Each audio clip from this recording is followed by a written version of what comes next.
کہ ہم تمہاری طرف بھیجے ہوئے ہیں اور ہمارے ذمے نہیں ہے مگر صرف کھول کے بیان کر دینا۔ لوگوں نے کہا انا تطیرنا بکم، ہم نے تم سے بدفعلی حاصل کی ہے، ہم تو سمجھتے ہیں کہ تم معاذ اللہ ہماری نحوست کا سبب بن رہے ہو، کہ جب سے تم آئے ہو ہم کوئی نہ کوئی پریشانی میں مبتلا ہو رہے ہیں۔ اگر تم باز نہ آئے اپنی اس دعوت سے تو ہم تم کو سنگسار کر دیں گے اور تم کو ہماری طرف سے دردناک عذاب پہنچے گا۔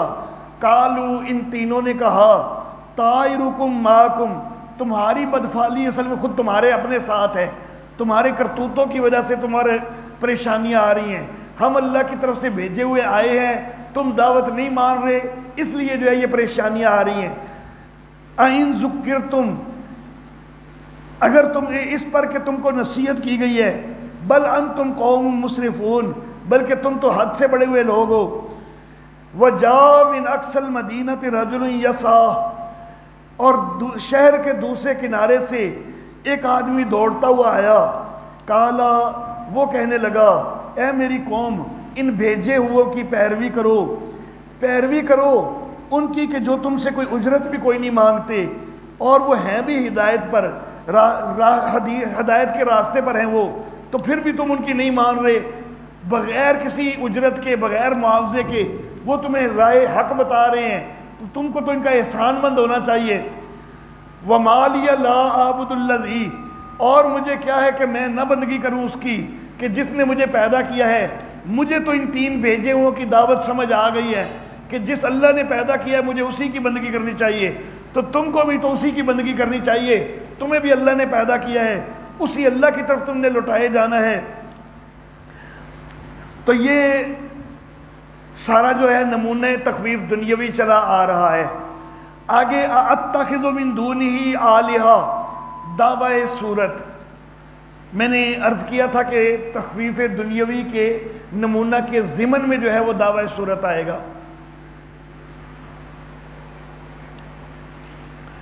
اتخذ من دونہ آلہہ، دعوی صورت،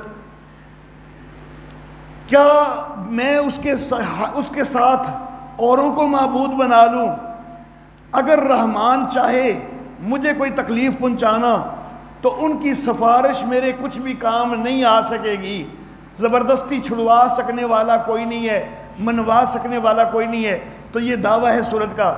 وَلَا يُنْقِذُونَ، اور نہ وہ مجھے چھڑا سکیں گے، بلکہ ہوگا یہ کہ انی اذن لفی ضلال مبین، میں تو پھر کھلی گمراہی کے اندر پڑ جاؤں گا۔ انی آمنت بربکم، لوگوں میں ایمان لایا ہوں تمہارے رب پر، فاسمعون، میری بات سنو۔ محاورہ تو یہ ہوتا ہے کہ میں اپنے رب پر ایمان لایا ہوں، لیکن یہ ان پر واضح کرنا چاہتا ہے کہ یہ جو رسول تین بھیجے گئے ہیں، جس رسول رب کی یہ دعوت دے رہے ہیں، وہ رب صرف میرا یا ان رسولوں کا ہی رب نہیں ہے، وہ رب تمہارا بھی رب ہے، تو تم اس کو رب مانو، ربوبیت کا اقرار کرو۔ قیل ادخل الجنہ، اس کو کہا گیا کہ جنت میں داخل ہو جا۔ جس وقت یہ اللہ کا نیک بندہ ان رسولوں کی تائید کے لیے آگے بڑھا تو قوم کے بدبخت لوگ انہوں نے کہا کہ تو بڑا آیا بڑا ہے نا دے حق سے باز کرنے لا، پہلے تے تینوں پھڑنے نا، تو انہوں نے اس کو شہید کر دیا۔ اللہ کہتے ہیں قیل ادخل الجنہ، اس کو کہا گیا کہ جنت میں داخل ہو جا۔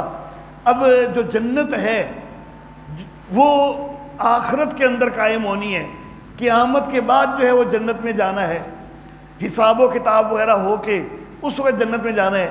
یہ والی جو جنت ہے یہ اعلیٰ علیین ہے، یہ ایک مثالی جنت ہے اعلیٰ علیین، کہ جس کے اندر فوری جو ہے وہ شہید چلا جاتا ہے۔ کالا یا لیت قومی یعلمون، کہنے لگا ہائے کاش کہ میری قوم جانتی۔ اب یہاں پر یہ شہید ہوا ہے، اور شہید اللہ کہہ رہے ہیں کہ اس کو کہا گیا کہ سیدھا جنت میں چلا جا۔ لوگ دوبارہ کھینچ کے دنیا کی زندگی بنانے کی کوشش کرتے ہیں کہ جی شہید کو دنیا کی زندگی حاصل ہوتی ہے، نبی کو بھی دنیا کی زندگی حاصل ہوتی ہے، حالانکہ اللہ تو جنت والی زندگی کہہ رہے ہیں، اور وہ جنت والی زندگی عالم برزخ میں اعلیٰ علیین والی زندگی ہے۔ اچھا جی، کاش کہ میری قوم بھی جانتی، بما غفر علی ربی، کہ جس طرح میرے رب نے مجھے بخش دیا ہے اور مجھے عزت والوں میں سے کر دیا ہے، مجھے ایک اچھا مقام مل گیا ہے، اللہ کا نیک بندہ ہے نا، ان بدبختوں نے، ظالموں نے اس کو شہید بھی کیا ہے نا، تو یہ جنت میں پہنچ کر، علیین میں پہنچ کر بھی ان کے لیے ہی سوچ رہا ہے، ان کی خیر خواہی کر رہا ہے کہ کاش ان کو پتہ چلے کہ میں کس طرح نعمتوں کے اندر آ گیا ہوں، تو وہ بھی جو ہے وہ حق قبول کر لیں۔ وَمَا أَنزَلْنَا عَلَىٰ قَوْمِهِ مِن بَعْدِهِ مِن جُنْدٍ مِّنَ السَّمَاءِ، اور ہم نے اس کے بعد اس کی قوم پر آسمان سے کوئی فوج نازل نہیں کی اور نہ تھے ہم نازل کرنے والے۔ ان کانت الا صیحۃ واحدہ، ان کے اوپر کوئی فوج نہیں آئی، صرف ایک چنگاڑ ہی آئی تھی۔ فَإِذَا هُمْ خَامِدُونَ، تو اچانک یہ سارے بجھ کے رہ گئے، سب ختم ہو گئے، برباد ہو گئے۔ یا حسرتاً علی العباد، افسوس ہے بندوں پر، ما یاتیہم من رسول الا کانوا بہ یستہزئون، جب بھی کبھی ان کے پاس کوئی رسول آتا ہے تو وہ اس کی ہنسی کرنے لگ جاتے ہیں، سوچتے نہیں کہ ہمارا انجام کیا ہوگا۔ الم یرو، دلیل عقلی نمبر 1، دلیل عقلی نمبر 1، کیا یہ دیکھتے نہیں کہ کتنی ہم نے ان سے پہلے بستیاں ہلاک کی، انہم الیہم لا یرجعون، کہ وہ ان کے پاس لوٹ کے نہیں آئیں گے، پھر کے نہیں آئیں گے، ان کے معبودان باطلہ وہ ان کی کوئی کام مدد نہیں کر سکتے کہ ان کو کوئی دوبارہ زندگیاں دے دیں۔ وَإِن كُلٌّ لَمَّا جَمِيعٌ لَدَيْنَا مُحْضَرُونَ، اور نہیں ہے ہر ایک کے لیے مگر یہ کہ سب نے ہمارے پاس ہی حاضر کیا جانا ہے۔ یہ جو ساری وَضْرِبْ لَهُمْ مَثَلًا أَصْحَابَ الْقَرْيَةِ سے یہاں تک ایک ساری مثال آئی ہے، جس کو تخویف دنیاوی کا نمونہ میں نے لکھوایا ہے۔ یہ 3 کون تھے؟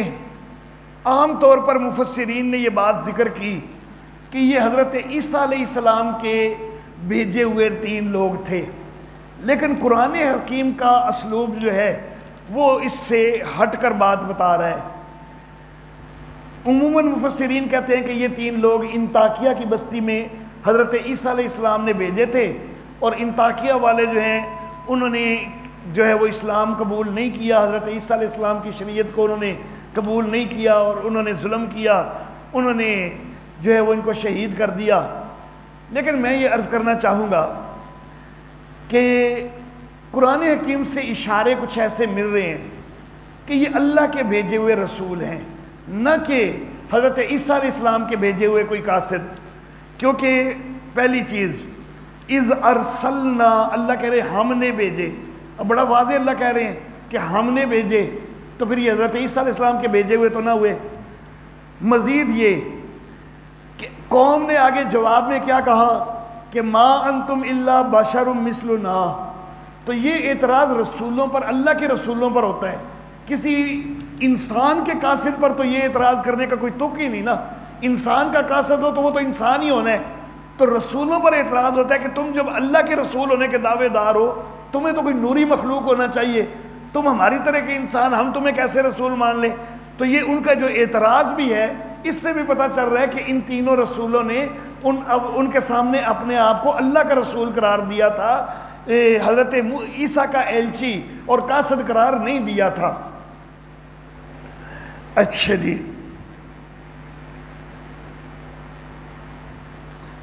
مزید یہ کہ جو مفسرین کہتے ہیں کہ یہ حضرت عیسیٰ علیہ السلام کے بھیجے ہوئے تھے، وہ کہتے ہیں انطاکیہ کی بستی کی طرف بھیجے گئے تھے، حالانکہ یہ تاریخی لحاظ سے قطعاً غلط ہے۔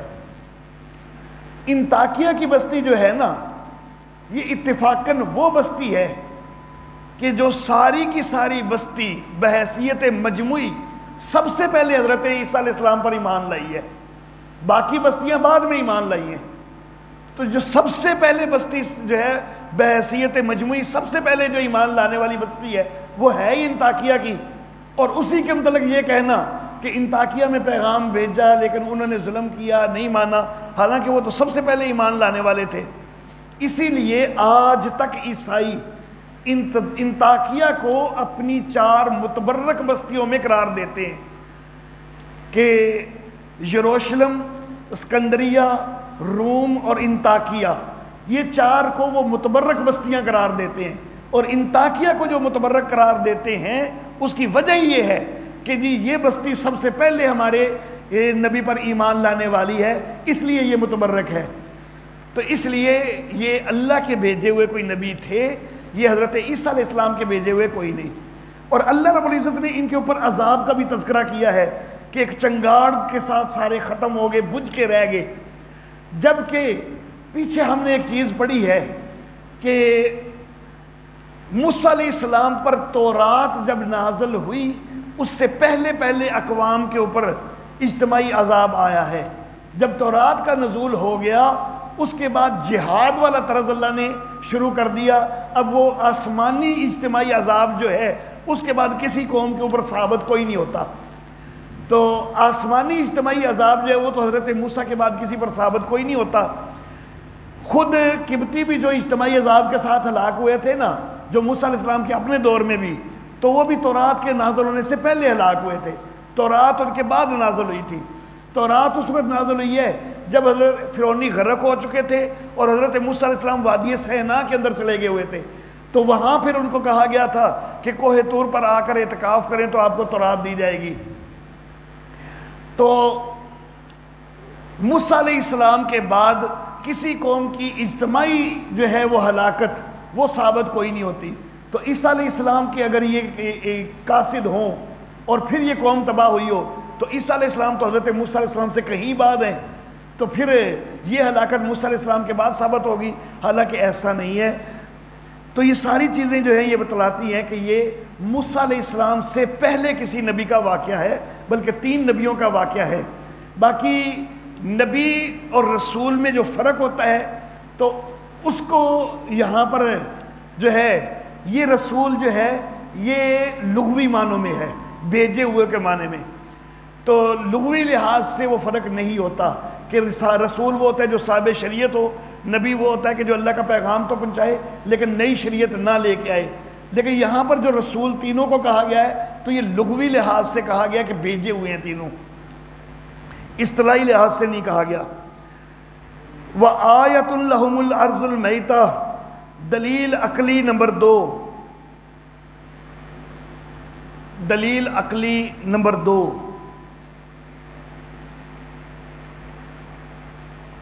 جی السلام علیکم، ہیلو جی وعلیکم السلام، چلو کر لیتے ہیں انشاءاللہ، کر لیتے ہیں انشاءاللہ۔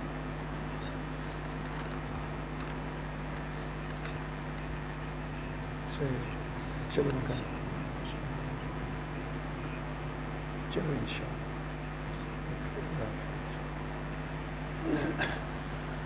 اچھا جی، وَآیَةٌ لَهُمُ الْأَرْضُ الْمَيْتَةُ دلیل عقلی نمبر 2، دلیل عقلی نمبر 2، اور ان کے لیے نشان مردہ زمین ہے، احییناہا کہ جس کو ہم نے زندہ کیا، اور ہم نے اس میں سے اناج نکالا جس میں سے وہ کھاتے بھی ہیں، وَجَعَلْنَا فِيهَا جَنَّاتٍ مِّن نَخِيلٍ وَأَعْنَابٍ ہم نے اس کے لیے اندر باغات بھی بنا دیے کھجوروں کے، انگوروں کے، ہم نے اس کے اندر چشمے بھی چلا دیے۔ تو یہ سارے ہماری قدرت کے نمونے ہیں۔ تو جو اللہ اتنے اختیار والا ہے تو وہی وحدہ لا شریک معبود ہے، اور یہ قیامت کے لیے بھی جو ہے وہ بن جاتی ہے دلیل کہ جو اللہ مردہ زمین کو زندہ کر سکتا ہے تو وہ دوبارہ تم کو بھی جو ہے مردے سے زندہ کر دے گا، لِيَأْكُلُوا تاکہ تم کھاؤ اس کے پھل میں سے، وَمَا عَمِلَتْهُ أَيْدِيهِمْ اور ان کے ہاتھوں نے کام نہیں کیا، أَفَلَا يَشْكُرُونَ تو کیا یہ شکر گزار نہیں ہوتے۔ اللہ فرما رہے ہیں کہ وَمَا عَمِلَتْهُ أَيْدِيهِمْ ان کے ہاتھوں نے یہ کام نہیں کیا۔ بظاہر یہ ہوتا ہے کہ کسان جو ہے وہ کھیتی اگا رہا ہوتا ہے، مالی جو ہے وہ باغ اگا رہا ہوتا ہے، لیکن اللہ کہہ رہے ہیں کہ نہیں، یہ ان کے ہاتھوں نے نہیں کیا، کرنے والے ہم ہیں، اگانے والے ہم ہیں۔ اگر ہم نے بیج کے اندر اگنے کی صلاحیت نہ پیدا کی ہوتی، کسان جتنی مرضی کوششیں کر لیتے کبھی نہ اگا سکتے۔ سارے اسباب بھی ہم نے مہیا کیے، زمین ہم نے مہیا کی، بیج ہم نے مہیا کیے، پانی ہم نے مہیا کی، روشنی ہم نے مہیا کی، دھوپ ہم نے مہیا کی، سارے اسباب جو پودے کے اگانے کے وہ ہمارے مہیا کیے ہوئے ہیں۔ کسان تو صرف ایک سبب ہے خود، تو وہ تو خود ایک سبب کی حیثیت رکھتا ہے، وہ اگانے والا نہیں ہے، اگانے والا اللہ ہے۔ اگر کسان خود اگانے والا ہو نا تو کوئی بھی اپنا کچھ بھی نقصان کرنا تو نہیں چاہتا۔ کسان بیج ڈالتا ہے اور کافی سارے بیج ڈالتا ہے، ان میں سے کچھ اگتے ہیں کچھ نہیں اگتے۔ اگر وہ خود اگانے والا ہوتا تو سارے اگاتا نا، اپنے کئی بیج وہ ضائع کیوں کر دیتا ہے؟ یہ اللہ رب العزت جو ہے وہ سمجھاتے ہیں کہ تم نہیں اگانے والے، میں جس بیج کو چاہوں گا اگا دوں گا۔ پھر کسان اگر خود اگانے والا ہے تو کئی دفعہ پھر پودوں کے اوپر بیماری آ کے ساری فصل تباہ کیوں ہو جاتی ہے؟ اگر سارا اختیار اس کا چلتا ہو۔ اللہ واضح کرتے ہیں کہ اختیار میرا چلتا ہے۔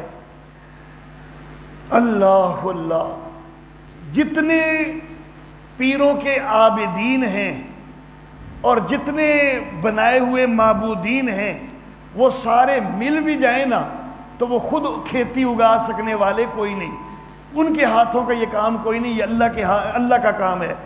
سبحان الذی خلق الازواج کلھا، سبحان الذی کے نیچے لکھ لیں اعادہ دعوی صورت، اعادہ دعوی صورت۔ پاک ہے وہ اللہ کہ جس نے ہر قسم کے جوڑے پیدا کیے، اس سے بھی کہ جو زمین اگاتی ہے، اور خود ان کی اپنی جانوں میں بھی جوڑے پیدا کیے، اور کئی ان چیزوں میں بھی جوڑے پیدا کیے کہ جن کو لوگ جانتے تک بھی کوئی نہیں ہے۔ یہاں پر اللہ رب العزت نے آج سے 1400-1500 سال پہلے انسانیت کے اوپر واضح کر دیا کہ یہ جو پودے ہوتے ہیں جو زمین سے اگتے ہیں، ان کے بھی جوڑے ہوا کرتے ہیں۔ اس وقت کی سائنس اس کو نہیں مانتی تھی، بلکہ پودوں کو جاندار تک بھی نہیں مانتی تھی، ان کے جوڑے ہونا تو بڑی دور کی بات۔ اس وقت کی جو سائنس تھی وہ پودوں کا جاندار ہونا بھی تسلیم نہیں کرتی تھی۔ پھر سائنس نے پودوں کا جاندار ہونا جب تسلیم کر بھی لیا تو ایک طویل عرصہ تک ہر پودے کو جو ہے وہ اپنی ایک ذاتی حیثیت دی گئی، جوڑا سمجھا نہیں گیا، اور یہ نر اور مادہ کا فرق پودوں کے اندر نہیں سمجھا گیا۔ لیکن دور حاضر میں سائنسدان اس نتیجے پر پہنچ چکے کہ جو قرآن نے کافی عرصہ پہلے انسانیت کے سامنے واضح کر دیا ہوا تھا۔ اللہ رب العزت نے تو ازل سے ہی جو ہے یہ قرآن حکیم ازل سے ہی جو ہے اللہ کے ہاں موجود ہے، تو اللہ کے علم میں تو یہ ازل سے تھا۔ انسانوں کے سامنے بھی آج سے 1400-1500 سال پہلے اللہ نے یہ بات کر دی تھی، لیکن انسان جو ہے خود اپنی تحقیقات میں بہت بعد میں اس تک پہنچے۔ وَآیَةً لَهُمُ اللَّيْلُ، دلیل عقلی نمبر 3، اور ان کے لیے نشانی ہے رات۔ ہم اس میں سے دن نکالتے ہیں، پھر اچانک تاریکی ہو جاتی ہے۔ اب دن نکالتے ہیں تو پھر تو روشنی ہونی چاہیے، اللہ کہتے ہیں ہم دن نکالتے ہیں تو اچانک تاریکی ہو جاتی ہے۔ اصل میں یہ تاریکی اب اگلی رات کی ہے۔ اللہ رب العزت بتانا یہ چاہتے ہیں کہ پہلے رات ہے، رات کے بعد جب دن نکالا نا تو دن کی روشنی اتنی زیادہ ہے، اتنی زیادہ روشنی کہ یوں لگتا ہے کہ اتنی روشنی کو اگر سمیٹنا ہو کسی نے تو اس کو تو سمیٹتے سمیٹتے بھی ایک عرصہ لگ جائے گا، لیکن کتنا لگتا ہے؟ چند ایک منٹ لگتے ہیں، تھوڑی دیر میں مکمل تاریکی ہو چکی ہوتی ہے۔ تو یہ اللہ کے اختیارات ہیں کہ جو اتنی بڑی روشنیوں کو اچانک سمیٹ دیتا ہے، چند منٹ لگتے ہیں، 1 گھنٹہ سوا گھنٹہ کے اندر ساری شفق جو ہے وہ غائب ہو جاتی ہے، شفق ابیض بھی غائب ہو جاتی ہے، شفق احمر بھی غائب ہو جاتی ہے۔ تھوڑا سا ہی تو وقت لگتا ہے، سمیٹنے میں کوئی لمبا وقت کوئی نہیں لگتا۔ تو یہ اللہ کے اختیارات ہیں۔ وَالشَّمْسُ تَجْرِي لِمُسْتَقَرٍّ لَهَا، اور سورج چل رہا ہے اپنے ایک ٹھکانے کی طرف۔ جس وقت قرآن حکیم نازل ہوا ہے اس وقت سورج کا جو چلنا تھا یونانی سائنس کے اندر اس کو تسلیم کیا جاتا تھا، لیکن کس طرح چلنا تسلیم کیا جاتا تھا؟ زمین کے گرد اس کا گھومنا تسلیم کیا جاتا تھا۔ یونانی سائنس یہ کہتی تھی کہ سورج زمین کے گرد گھومتا ہے، زمین کو پوری کائنات کا مرکز قرار دیا جاتا تھا، یونانی سائنس میں۔ اور پھر یہ تھا کہ زمین کے اوپر 7 افلاک ہیں اور پھر ان سے اوپر ایک فلک الافلاک ہے، اور جو 7 افلاک ہیں ان کے اندر 7 چیزیں جو ہیں وہ گھومتی ہیں، اور وہ فلک کے گھومنے سے گھومتی ہیں کہ فلک گول جس طرح شیشے کے جار ہوتے ہیں نا، تو فلک 7 ہیں شیشے کے گول جار کی طرح۔ زمین کے اوپر پہلا ایک فلک ہے، ایک یوں سمجھے گیند ہے زمین کے اوپر جو ہر طرف سے زمین کو گھیرے ہوئے ہے، اور وہ شیشے کا ایک گیند ہے کہ جس کے آر پار بھی دیکھا جا سکتا ہے، اور اس گیند کے اندر چاند ٹھونسا ہوا ہے، جس طرح کیل دیوار کے ساتھ ٹھونک دی جاتی ہے تو چاند اس فلک کے ساتھ ٹھونکا ہوا ہے، وہ پورا فلک گھومتا ہے، اس کے ساتھ چاند گھومتا ہے زمین کے گرد۔ یہ نظریہ تھا یونانی سائنس کا۔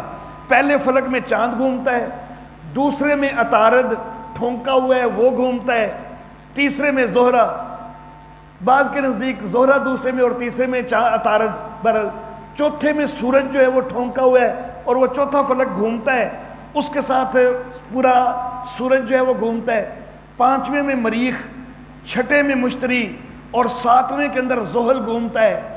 پھر اس کے اوپر ایک ہے فلک الافلاک، اس کے اندر باقی ستارے جو ہیں وہ سارے فلک الافلاک میں ہیں۔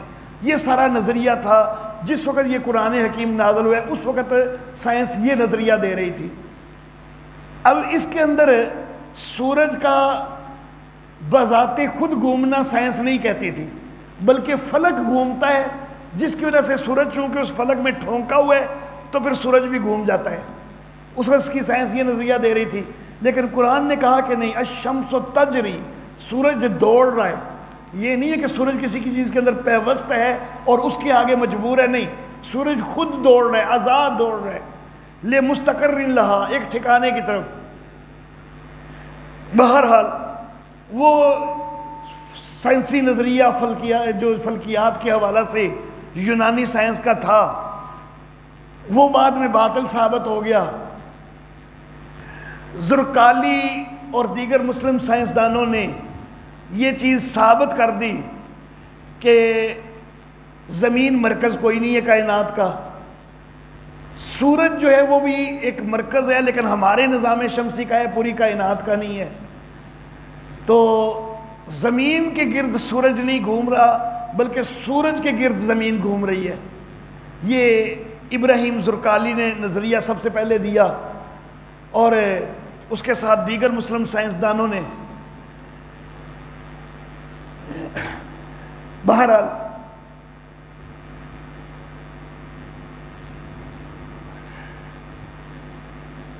یورپی لوگ جو ہے نا اس کو منسوب کرتے ہیں، اب وہ میرے ذہن سے نام نکل رہا ہے، ایک اپنے یورپی سائنسدان کی طرف، حالانکہ اس نے خود اپنی کتابوں میں لکھا ہے کہ میں نے یہ چیزیں ابراہیم زرقالی سے لی ہیں۔ تو ابراہیم زرقالی کا نام جو ہے وہ چھپا دیتے ہیں یورپی، اور وہ جدید فلکیات کا بانی جو ہے وہ اب ذہن سے نکل رہا ہے نام اس کا میرے، بہرحال تو وہ اس کو قرار دیتے ہیں، حالانکہ جدید فلکیات کا بانی جو ہے وہ ابراہیم زرقالی بنتا ہے، یہ نظریات اس کے تھے۔ اور بہرحال قرآن حکیم نے یہ چیز بتائی کہ سورج دوڑ رہا ہے۔ ابراہیم زرقالی کے دور میں بھی بہرحال سورج کو پھر ساکن قرار دے دیا گیا، زمین کو سورج کے گرد گھومنا قرار دیا گیا، اور سورج کے دوڑنے کو جو ہے وہ صرف ایک ظاہری دوڑنا جو ہے نا وہ مراد لے لیا گیا، کہ قرآن نے جو کہا ہے سورج دوڑ رہا ہے تو وہ ایک ظاہری دوڑنا ہے، اصل میں زمین دوڑتی ہے۔ تو جس طرح ہم آگے چلیں تو ہمیں لگتا ہے کہ درخت پیچھے کی طرف آ رہے ہیں، گاڑی کے اندر بیٹھے ہوئے ہم تیزی سے آگے جا رہے ہیں، یوں لگ رہا ہے کہ سارے درخت پیچھے کی طرف آ رہے ہیں، ہر چیز پیچھے کی طرف آ رہی ہے۔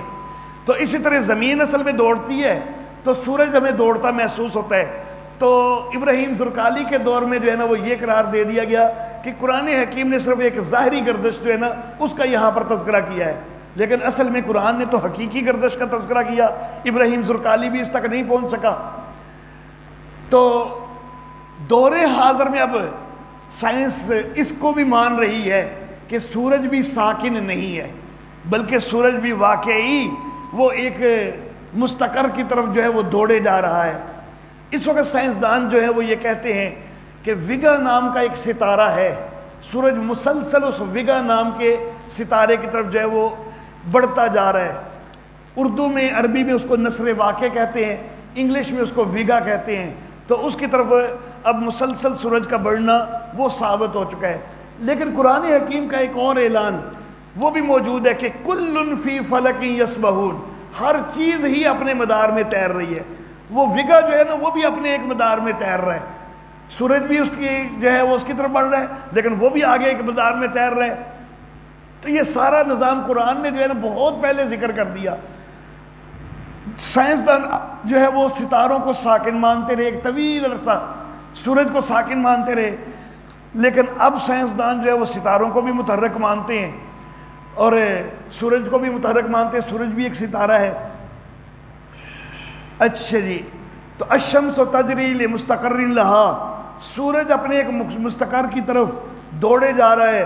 ذالک تقدیر العزیز العلیم، یہ اندازہ ہے ایک زبردست کا، جاننے والے کا، کہ اس نے سورج کو ایک ایسے مدار میں رکھا ہے، پھر اس کے ارد گرد عطارد، زہرہ، زمین، مریخ، مشتری، زحل، یورینس، نیپچون، ان کو ایک ترتیب کے ساتھ اس انداز میں جو ہے وہ چلایا ہوا ہے کہ ساری چیزیں ایک بالکل تسلسل سے ہیں، اور اس سارے تسلسل میں اگر معمولی بھی کمی کوتاہی ہو ساری کائنات تباہ ہو کر رہ جائے، اور اس تسلسل کے اندر اگر کمی کوتاہی وہ اس فاصلوں کے لحاظ سے ہو جائے، ٹھنڈک اور گرمی کے لحاظ سے ہو جائے، انسان کا جینا جو ہے وہ ناممکن ہو جائے، یہ سارا کچھ ایک ترتیب سے بنایا ہے۔ اللہ کہتے ہیں وہ زبردست ہے، جاننے والا ہے، اس نے سب کچھ بڑے صحیح اندازوں کے مطابق بنایا ہے، جس جس چیز کی جہاں جہاں ضرورت تھی وہاں وہاں اس کو بنایا گیا ہے۔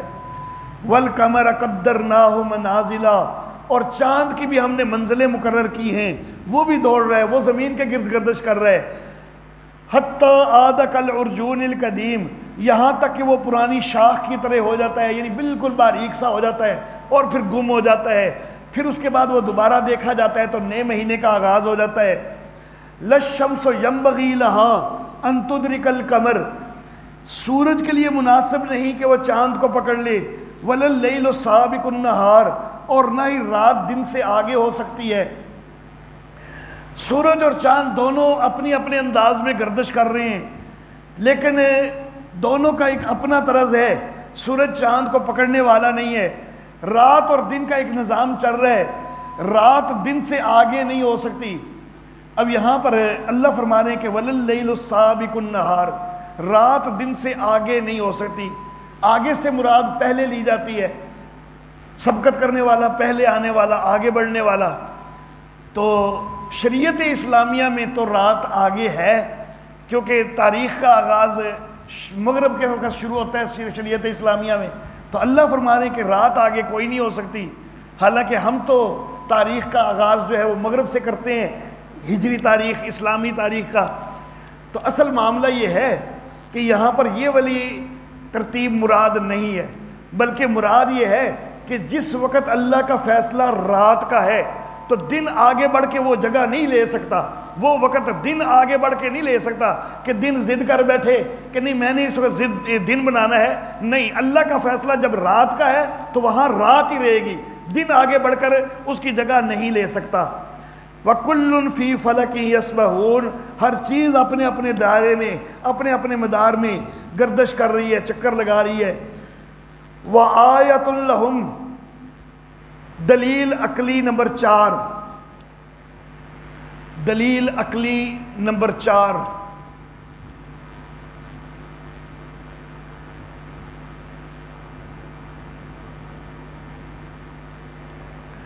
اور ان کے لیے یہ نشانی ہے کہ ہم اٹھاتے ہیں ان کی نسل کو بھری ہوئی کشتی کے اندر، وَخَلَقْنَا لَهُم مِّن مِّثْلِهِ، اور ہم نے اس کی مثل یعنی کشتی کی مثل اور چیزیں بھی سواری کے لیے پیدا کی ہیں۔ مثل ہی کا لفظ آیا تو حضرت حسین علی رحمہ اللہ شیخ المشائخ ہمارے، ان کی رائے یہ ہوئی کہ پھر سمندر کی دیگر جو ہے وہ ذرائع مواصلات کہ جن کے اندر سمندر کے اندر سفر کیا جائے، یہاں پر وہ مراد ہو سکتے ہیں۔ تو اس سے آپ دور حاضر میں ہے بحری جہاز وغیرہ ہیں۔ تو حضرت حسین علی رحمہ اللہ نے کہا کہ یہاں سے سمندر کے دیگر سفری ذرائع مراد ہیں۔ عموماً مفسرین نے کہا کہ نہیں، خشکی کے سفری ذرائع مراد ہیں، کہ یہ سمندر کا ہو گیا تو اس کی مثل دیگر جو ہیں وہ خشکی کے ہو گئے۔ لیکن میں یہ عرض کرنا چاہوں گا، میری رائے یہ ہے کہ سمندر اور خشکی کی تخصیص کرنے کی یہاں پر ضرورت نہیں ہے، بلکہ جتنے بھی ذرائع سفر ہیں وہ سارے اس کے اندر آ جاتے ہیں۔ وَإِن نَشَاء نُغْرِقْهُمْ، اگر ہم چاہیں تو ہم ان کو غرق کر دیں۔ فَلَا صَرِيخَ لَهُمْ، کوئی ان کی فریاد سننے والا نہ ہو اور نہ ہی یہ بچائے جا سکیں۔ جو ایسے ہیں کہ جن کو یہ شفیع غالب قرار دیتے ہیں، جن کے متعلق یہ کہتے ہیں کہ زبردستی چھڑا سکتے ہیں، اگر اللہ کا عذاب اس شکل میں ان کے اوپر آ جائے کہ ان کی کشتی بھنور کے اندر پھنس جائے اور یہ غرق کیے جا رہے ہوں، تو پکار کے دیکھ لیں اپنے شفعاء کو، وہ کوئی نہیں ان کی جو ہے نا وہ خبر گیری کر سکتے، ان کو بھنور سے نجات کوئی نہیں دے سکتے۔ تو کوئی بچا سکنے والا کوئی نہیں، کوئی چھڑا سکنے والا کوئی نہیں۔ اللہ اللہ الا رحمت منا، حال بتہ ہماری طرف سے اگر رحمت ہو جائے، ہم خود فیصلہ کریں کہ ہم بھنور سے کشتی کو نکال دیں تو پھر تو وہ نکل آتی ہے۔ وَمَتَاعً إِلَىٰ حِينٍ، اور نفع دینا پھر ایک وقت تک۔ وَإِذَا قِيلَ لَهُمُ اتَّقُوا، شکوہ، وَإِذَا قِيلَ لَهُمُ اتَّقُوا شکوہ، اور جب ان سے کہا جائے ڈرو اس سے کہ جو تمہارے آگے ہے، جو تمہارے پیچھے ہے، تاکہ تم پر رحم کیا جائے۔ وَمَا تَأْتِيهِم مِّنْ آیَةٍ، اور نہیں آتی ان کی طرف کوئی نشانی، ان کے رب کے نشانیوں کی طرف سے، مگر وہ اس سے اعراض کرنے والے ہوتے ہیں۔ وَإِذَا قِيلَ لَهُمْ أَنفِقُوا، اور جب ان سے کہا جائے کہ خرچ کرو اس میں سے کہ جو اللہ نے تم کو رزق دیا ہے، تو کافر کہنے لگتے ہیں ایمان والوں سے، کیا ہم بھلا اس کو کھلائیں من لو یشاء اللہ اطعمہ، کہ جس کو اللہ اگر چاہتا تو خود کھلا دیتا۔ اللہ نے جب اس کو غریب رکھا ہے، تنگ دست رکھا ہے، تو پھر تنگ دستی ٹھیک ہے، ہمیں کیا ضرورت ہے ہم اس کو کھلائیں۔ ان انتم الا فی ضلال مبین، تم نہیں ہو مگر کھلی غلطی میں۔ وَيَقُولُونَ مَتَىٰ هَٰذَا الْوَعْدُ شَكْوَىٰ، وَيَقُولُونَ، اور وہ کہتے ہیں کہ یہ وعدہ کب پورا ہوگا اگر تم سچے ہو۔ ما ينظرون، وہ نہیں انتظار کرتے، الا صیحۃ واحدہ، مگر بس ایک چنگاڑ کا کہ جو ان کو آ کے پکڑے گی۔ وَهُمْ يَخِصِّمُونَ، اور وہ آپس میں جھگڑ رہے ہوں گے۔ تو اچانک اللہ کا عذاب آ جائے تو ان کو نہ کوئی چھڑا سکنے والا ہوگا، نہ بچا سکنے والا ہوگا، نہ یہ اس سے خود اپنے آپ کو ہٹا سکیں گے، اچانک یہ جو ہے یہ پکڑے جائیں گے۔ فَلَا يَسْتَطِيعُونَ تَوْصِيَةً، وصیت تک کرنے کی بھی طاقت کوئی نہیں پائیں گے۔ وَلَا إِلَىٰ